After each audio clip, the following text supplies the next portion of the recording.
So, we're back with another tier list. So yeah, we're doing another tier list. And I know the title didn't exactly say this was going to be a tier list, but this is kind of the easiest way I could visualize what I'm talking about. So, we're talking about staples. There are plenty of staples in Yu-Gi-Oh! Ash Blossom, Imperm, Valor, Biru, but those are well known. Every player knows, okay, you're playing Master Duel, you gotta play the 9 cards. Now, do we have that same thing for Rush? Are there must include cards in Rush? I say yes. Although there's some nuance to the way the Rush Duel ban list works, we're going to talk about that. To kind of explain what we have in front of us, we have our tiers, in air quotes, must play. These are the cards I think you must play in every single deck if available. Should play, cards that you should be including in your decks. Could play, cards that aren't, they're not the best, but I'm not going to give you any crap for playing them. I think they're good, they're just not mandatory. I wouldn't advise playing. These could be cards that are just not situational to the meta. These cards don't cover your ground as much to even be considered a staple, but I still think they should be included on a list of cards to consider. And then our last tier is do not play. This obviously means do not play these cards. So let's start right in the middle. We've got, so for our first entry, I wanted to start with could play. So I'm gonna put a couple of like engines that can fit into almost any deck in our could play section. So which is why I'm starting with the Seahorse Carrier and Princess engine. Now, this isn't an engine like in Yu-Gi-Oh! Like the Adventure engine, where it gets you like a negate or anything. Grace Princess Kana, she's literally a vanilla, so, you know, take that as what you will. But the reason I'm including these two in could play is because they make up a really, really good tribute engine. If you're not familiar and for some reason are watching this video, you know, I mean, maybe you're just trying to learn and get into Rush. So thank you for watching if you are. I'm glad I'm your resource. Anyway, these two are a tribute engine. So during the turn you normal summon the Seahorse Carrier, you can add a light attribute aqua type normal monster from your graveyard to your hand, which is the Princess. I play this engine in 2 of my decks. Blue Eyes, which Blue Eyes doesn't throw any restrictions on you except like a max attack restriction on some big monsters. Your lower end is very open, and you need some kind of tribute engine in the deck to tribute some Blue Eyes. You know, well, whether you're tributing Bright Eyes or Blue Eyes, if you have to tribute them, Seahorse plus Kana are really good cards to play in that regard. Some people do play this in Blue Eyes, you know, besides me, but there's also another card I would like to put into could play, the Currybot. So Currybot's a very similar engine, but Currybot's at 3, you know, Seahorse is at 2, Kana's at 3. With Currybot though, it's similar power level wise, it's just a little engine, just recycle, but Currybot's slightly worse because you need no other monsters on field besides Currybot.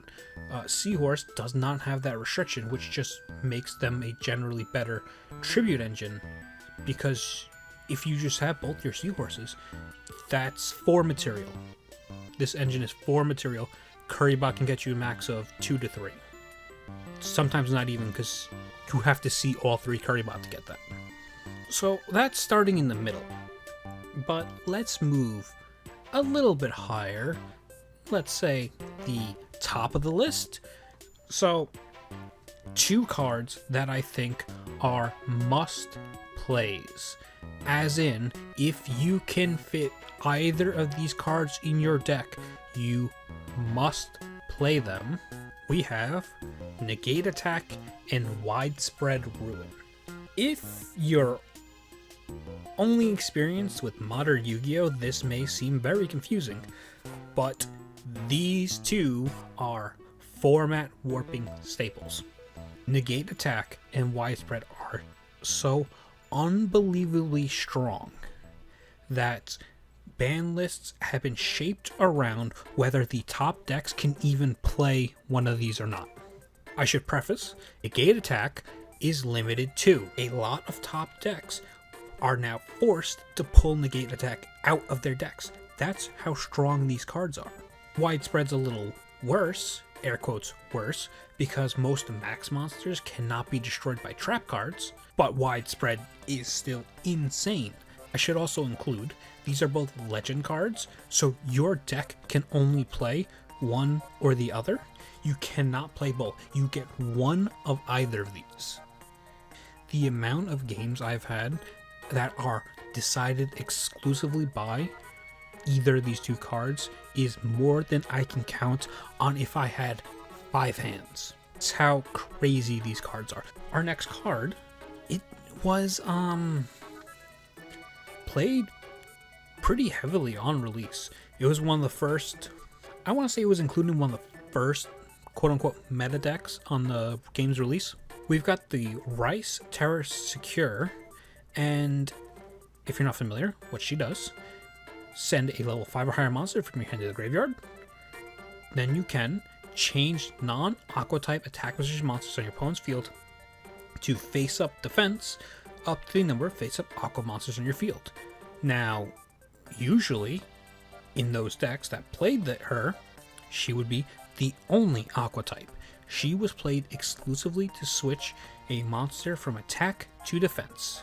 And I did say how important battle is. So we're gonna put her into not play. Now, you might be thinking, if you're not familiar, well, why was she so strong on release? Battle is so important, yet she's not played now.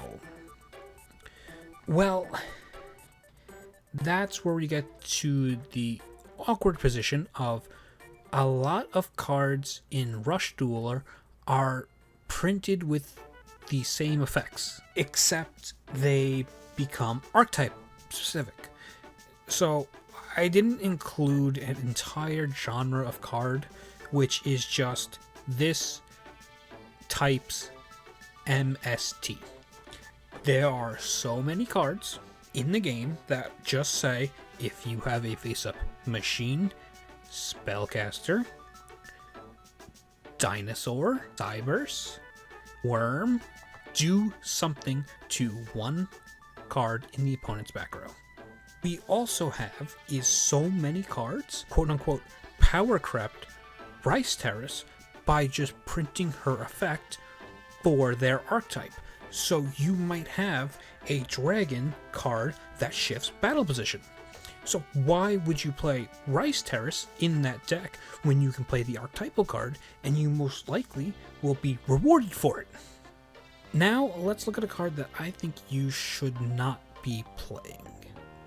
That is Forever Freeze. Forever Freeze is a trap card that reads, when your opponent normal summons a monster with 2500 or more attack, send one monster from your field to the graveyard, place that normal summon monster on the bottom of the owner's deck. Now, that seems pretty dang good, right? You can just essentially, not even compulse, you're sending this guy, whatever the opponent's big boss monster is, back to their deck. And you have to think, well, little Snell flapping in the corner down there, how's that bad? Well, the reason why I wouldn't advise playing the card right now is the lack of good targets. Let me just read off some stat lines for the current meta decks. Light Machine, Steel Mechlord Mirror Innovator, 2400 attack. Spellcasters, Seven's Road Magician, 2100 attack. Fibers does not tribute summon their boss monster, they maximum summon it. Maximum Overload, they maximum summon their boss monster. Harpies, they tribute summon their 2100 attack Harpy Lady Sisters. Those are some of the best decks in the game right now, and they completely ignore this card. There are decks that will be affected. Multi-Strike Dragon Dragios for aggro for Dragon Turbo. He's got 2500 attack. That's one target. Blue Eyes and Bright Eyes. Barrel Dragon. Look, we do get a target in Light Machine. That's something. Except, hold on, wait a second. They also have Tough Striker, who's 2500. And Gold Rush is 2500. Now, I said they don't have many targets in Light Machine for this card. Now, why exactly would that be? Well, that's because they usually special summon those monsters. They're not normal summoning. The meta decks right now just special summon, and this card only triggers on normal. It can't hurt a max summon. It can't hurt a special summon. So we have to rely on the opponent to be normal summoning their boss monster in order for this to come out. And not only, actually, I mentioned Blue Eyes and Bright Eyes as targets.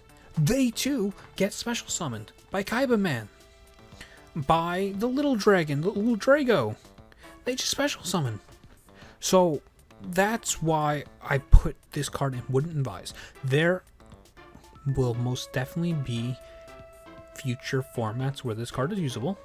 We're just not in that format. Let's look at our first card in the should play category.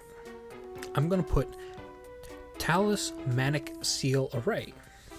Now, this card, it's interesting. Shuffle 4 monsters from your graveyard into the deck. One face-up monster on your opponent's field loses attack equal to its own level times 200 until the end of this turn. This card is multifaceted. Battle's very important. The opponent has a big monster, you want to swing over it, you go ahead, shuffle back a bunch of the materials you've used over the course of this game, punch over it. Or, the opponent has a smaller monster and you want to, I don't know, OTK them with a big Bright Eyes Dragon, or a big Mech Lord. You shuffle back, punch the opponent in the mouth essentially, or the other use, you can use it just for the shuffle. Buffered Slime. Now, Slime is pretty interesting. When an opponent's level 8 or lower monster declares an attack, send the top card of your deck to the graveyard. This turn, you take no battle damage. Also, if your life points are 3,000 or more, take 2k. Well, you still lose your monsters. You also live. Buffered Slime is very important to live. It's not saving you from the battle, it's saving you from dying. Okay, see you next turn. Hopefully I'm drawing the out. The only issue with Slime, when an opponent's level 8 or lower monster declares an attack. Fair warning, do not get Yuga low HP if they're on maximum overload, because this Slime will not save you from Magnum King of the Computers punching you to death. The Siesta Hold. Siesta Hold, it's a strange card. A lot of people are playing this at 1 in some decks. Your opponent normal summons a level 4 lower monster while they have no other monsters in the field. Change that monster to face down defense position. Mostly they're just normal summoning tribute fodder, so that's one knock against this card. Normally they're... it's not impactful enough to warrant being played. Here's a simple one. So I mentioned much earlier that a lot of decks have their own archetypal MST. A lot of decks are also missing one, or they have one that's just really bad. I could be playing Hammer Crush. Hammer Crush was our original MST. Send a card from the hand to your graveyard, destroy a spell trap to the opponent's field. Simple. Easy. Decks that don't have a skill, they play Hammer Crush, deal. Set Hammer Crush from their hand, draw a card. Simple. It's easy. You could play it. In the same vein, we have Ghost Cyclone. This was another on-release card that saw a lot of play because if you have no monsters in your field, you can destroy one spell trap card on the opponent's field. Then, if you have 3 or less monsters in your graveyard, you can draw 1 card. This card is great for going second.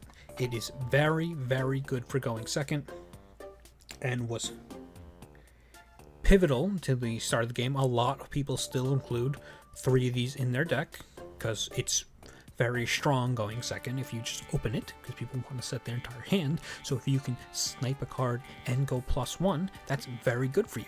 Now, I'm putting this in could play because frequently Ghost Cyclone would be dead because you'll draw it like turn 4. You're not always going to open Ghost Cyclone. Not to mention, the card is at limit 3. You can only play 3 limit 3 cards in your deck. And are you going to spend those spaces for Ghost Cyclone, or are you just going to play your Archetype, Backroad Destruction, or Hammer Crush? Now, this might end up being a little controversial, because in Rush Duel, we have 1 legend slot for monster, spell, and trap. We've already talked about the legend slot for traps, which is Negate Attack and Widespread Ruin. Now, our 4th must-play card, Tribute to the Doomed. You must play Tribute to the Doomed in your deck. This is the strongest legend spell card in the game.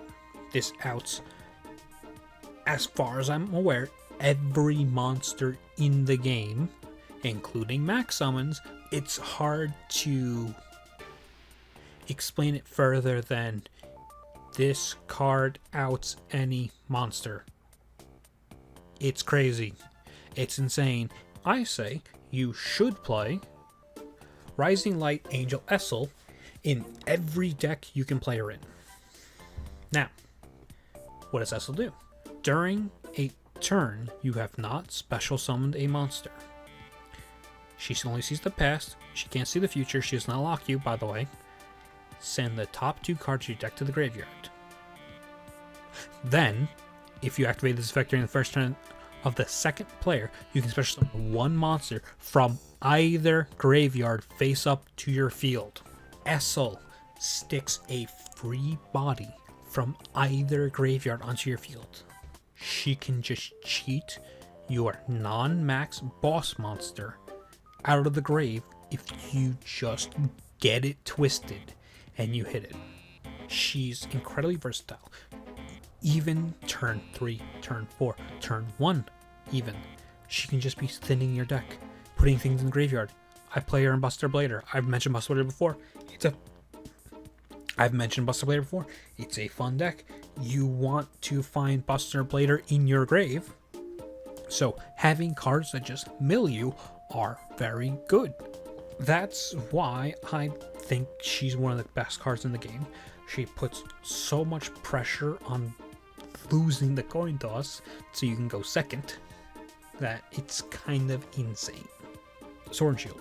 Sword and Shield, it's limited 1. It's one of the few limited 1 cards. There's not a lot of these that are limited 1. I'll be real, I just don't like it. It's fine in an aggro deck, but an aggro deck is not the best deck. It's playable alongside Shield and Sword, which, I'll be real, let me just throw that up there because they're similar. You could play it. I don't think either of these are very good. Frequently, you wind up in situations where you're like, oh, the attack defense switch doesn't really matter. You see a lot of Dragios decks, and that doesn't. They don't do anything there. Blue Eyes decks doesn't do anything there. It's good against like Harpies. It's fine against Light Machine. I don't think they're worth the slot. And another knock to the Shield and Sword, it's a legend. And if you're playing the Legend Shield and Sword, that means you're not playing Tribute to the Doomed, which I think you must play. Next up, so this is a weird inclusion. Magician's Valkyria. This has nothing to do with my opinion. This has nothing to do with what decks I've played. It's more of just the research I've done, where I'm looking through decks on like Duel Links meta, and people are just tossing a one of Valkyria into their decks as their monster or legend slot. There's an 1800 vanilla in those decks. They're not playing spellcasters. It's strange. That's why I'm putting her Wooden Vise, because I don't get why people keep putting her in the deck. This is a little strange. I'm gonna put Heavenly Bliss in Do Not Play. I do not think it's bad. I think it's really good, but it's so awkwardly situational that it's like bordering on like fitting in any of these 3 slots. I'm gonna put it in Do Not Play. I don't like how situational it is. It'd be really strong when it does come up, I mean, but it's a really strange card. Following up, we got 2 cards that I'm putting them in should play. The Barrier and Musical Princess Recital. They kind of fill similar roles. Music Princess Recital. When an opponent's level 8 or lower monster declares an attack while you have exactly 1 monster on the field, negate the attack. This is good for stopping the opponent from clearing your boards. You should play it or the Barrier, which reads, when an opponent's monster declares an attack, shuffle 1 monster from the graveyard into the deck. The attacking monster loses 400 attack until the end of this turn. So many monsters that are in the meta right now all kind of circulate around the same similar stat lines for their attacks, that I think the Barrier will come up more often than not in kind of saving your ass. I think they're both really good. I'm putting them in should play just because I think you should include one of them in your deck. I'm not saying go 3 copies on each, maybe like 2 to 1, because not often are you going to be that far behind or that kind of going even with your opponent where they kind of come up. The next card for our Do Not Play category kind of hurts me deep in my soul. Thunder to Thunder. I'm putting Thunder to Thunder in Do Not Play. His effect, send 1 card from your hand to the graveyard. 1 face-up monster on the opponent's field loses 300 attack until the end of his turn. Now, he was also very meta in the release format, but how the mighty have fallen, he's another card that got power crept from decks getting what he does in archetype or a spell being released. Talismanic. That just does what he does, but better. I've got another card here. I'm going to be putting it in Wouldn't Advise playing, and it is Card Revitalization. I think this card's very cool. Requirement, none. No requirement to activate this card. Both players discard as many cards as possible in their hands, and you can make a 1 face-up monster on your field gain attack equal to the number of cards sent to the graveyard by this effect times 300. Now, the reason I wouldn't advise playing this card is frequently you and your opponent are just in contests of who can empty out their hands as much as possible, so you're not going to get a crazy big attack boost from this card, and it might unbrick the opponent. You might be pitching their hand of all bricks to, kind of refill itself when they draw 5 for next turn. It's cool. I like the attack boost is actually very significant. It could be a good card in like an aggro deck. I recommend playing this in aggro actually, but I wouldn't advise playing it in like a tier 1 deck. Coming down to the end of the list, let's bang these out quickly. Could play Torna. If you are playing a deck that does not lock you into any kind of type, and you need a 1-drop, recommend Torna. He can just be your battle switcher for any deck. He's 1 tribute, he's 1600, he's just pretty good. I'd definitely recommend Torna. If your deck could play Torna, I think you should play Torna. Now here's an awkward card that people are putting into a lot of decks. I'm slapping this guy in do not play. With the caveat, Ultimate Flag Beast Boltricorn should not be played outside of Light Machine. His effect is constantly dead. A lot of people put him into decks. He is frequently just a 1200 vanilla. He's not that good. He's good in Light Machine because he is a Light Machine. Also, you can only receive 1 of him. He is not at 1. There is only a mission to receive 1. He'd probably be better at 3. We can only get 1 at the moment. Next, I want to talk about Mighty Gaze of the Sky Emperor. I wouldn't advise playing this card. It's just not good. It fulfills a very similar role as Torna, except it must send a monster, and it's just... there's more value in using Torna as your generic battle position switcher. Spell card wise, there's much higher value spell cards you'd rather play in like a generic deck. I'd put this at the top of could almost spill over to could play. I really like the card. I was playing it in Dinos. Frankly, it wasn't good. I just like the card. I just like it, but I cannot argue for it to be any higher on the list. Now you might be seeing we're on our last card, Monster Reincarnation. You could play it, I guess. It's okay. I like Tribute more, but if you're playing a heavy mill deck, like if you're absolutely SL brain like me and you're playing a whole bunch of cards just mill you, having the one of Reincarnation could be good if you just like draw it. Yeah. Right? If you just draw it, it's alright.